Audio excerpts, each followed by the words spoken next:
The resentment and bitterness that these people hold towards Donald Trump is straight up nuts.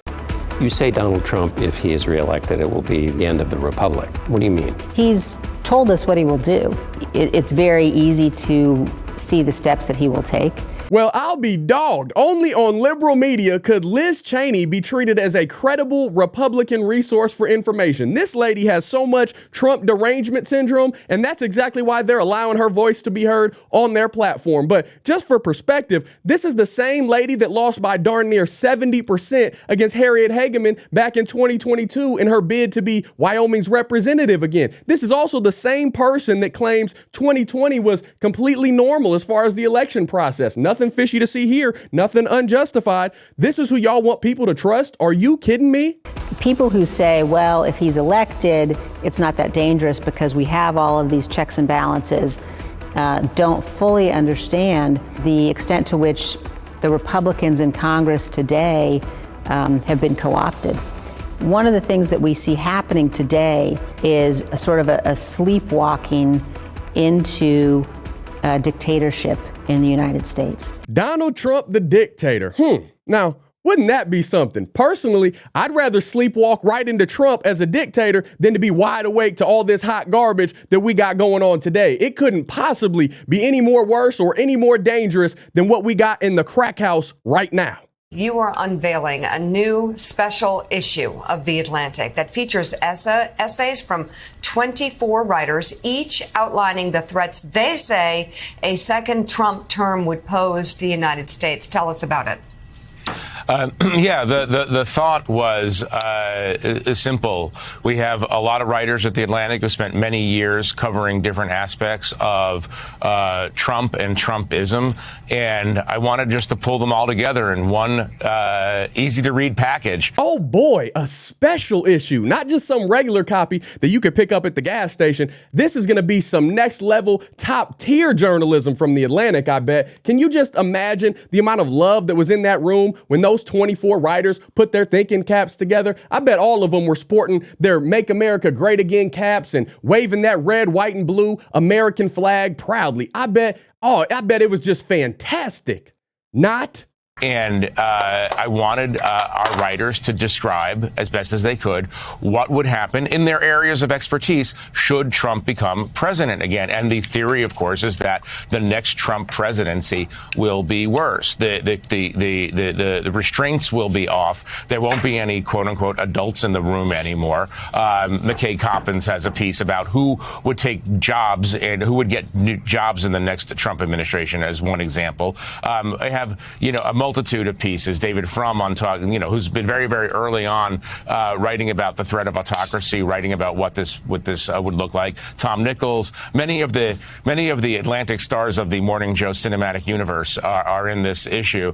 Tom has written about what would happen to the military should Trump become president again. Caitlin Dickerson on immigration, and on and on and on. What I wanted was a package, an easy to understand package. Like, look, this is what is going to happen. And it's not just pure speculation. It's as you point out, all you have to do is listen to Donald Trump and the people and the loyalists around Donald Trump. He's telling you what's going to happen. He's going to use the power of the Justice Department to persecute, not prosecute, but persecute his enemies. What's wrong with you people? We know what's going to happen to the civil service. We know what's going to happen on immigration. We know that the generals that we count on to be apolitical when they run the military, we know that they're in danger and that they're going to be replaced by I think the technical term would be nut jobs. This is all apparent, and so I wanted to put it one place early, and with any luck, at Christmas, maybe people could read it and bring it to their relatives who are on the fence and say, look, here's what's going to happen. Do you want this or do you not want this? That's very simple. Why, yes. Matter of fact, to answer your question, Mr. Goldberg, that's exactly what we want. You, Liz Cheney, and the liberal media definitely don't, but give us all the MAGA action that's humanly possible. And please keep up all this leftist and rhino panic, because this is the best free advertising that Donald Trump can get. My eyes! And the goal is to turn Big 45 into Big 47 and evict that entire Biden administration come 2024, 2025. That's what we're aiming for. I know Donald ain't a saint, but goodness, people, the man isn't Satan either. All of us have fallen short of the glory of God. None of us are perfect except Jesus Christ. But from everything that I've seen over the past 7 to 8 years since he got into office back in 2016, he's one of the few politicians that's not lying every time he opens his mouth. I just pray that somehow, some way, one day these delusional hate seekers will wake up and realize he's not the bad guy. And we need to get it sunk into their heads, their thick skulls somehow, that